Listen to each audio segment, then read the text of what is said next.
আনাসের বন্ধু বা তার বয়সী কাউকে রাস্তায় দেখলেই বুকটা বড্ড খালি খালি লাগে তার বাবা মায়ের।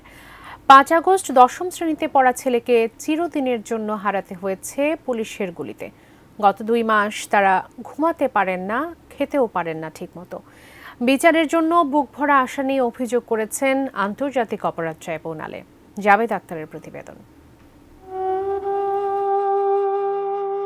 শাহরিয়ার খান আনাস রাজধানীর গ্যান্ডারিয়ার আদর্শ একাডেমির ১০ম শ্রেণীর ছাত্র।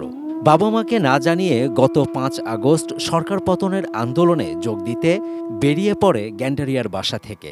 যাওয়ার আগে একটি চিঠিতে আনাস তার বাবা মায়ের কাছে ক্ষমা চেয়ে গেছে।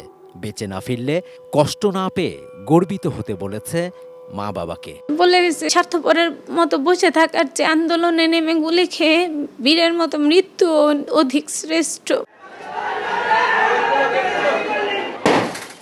গত ৫ আগস্ট রাজধানীর চাংখারপুলে আর্মড পুলিশ ব্যাটালিয়নের গুলিতে পৃথিবীর মায়া ছেড়ে চলে যায় আনাস। গুলি লাগে সরাসরি বুকে। রক্তাক্ত অবস্থায় রাস্তায় পড়েছিল আনাসের দেহ। কোয়ালিটি সম্পন্ন আন্তর্জাতিক মানের still bar CSRM, committed for better still. ভাই গুলিটা করছে ওরে, কিন্তু ছিদ্রটা তো হয়েছে আমার কলিজার মধ্যে।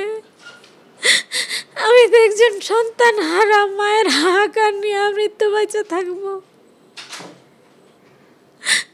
আমি আজকে ২টা মাস ভাই আমি খাইতে পারি না, আমি ঘুমাইতে পারি না, আমি রান্না করতে পারি না।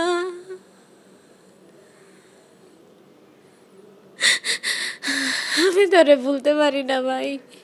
আনাসের হত্যার ঘটনায় বুধবার সাবেক প্রধানমন্ত্রী শেখ হাসিনা সহ ২৬ জনের নামে আন্তর্জাতিক অপরাধ ট্রাইব্যুনালে অভিযোগ করেছেন তার নানা সাইদুর রহমান খান বাদল। একজন পুলিশ তাকে যে গুলি করে সেই গুলি করার ভিডিওটাও আমাদের হাতে এসেছে। গুলিতে যখন সে পড়ে যায় সেখানকার ভিডিওটাও আছে। তার সহপাঠীরা সহকর্মীরা তাকে যখন উঠিয়ে স্ট্রেচারে তোলে এবং হাসপাতালে নেওয়ার চেষ্টা করে সেই ভিডিওগুলোও ইতিমধ্যে আমাদের হাতে এসেছে।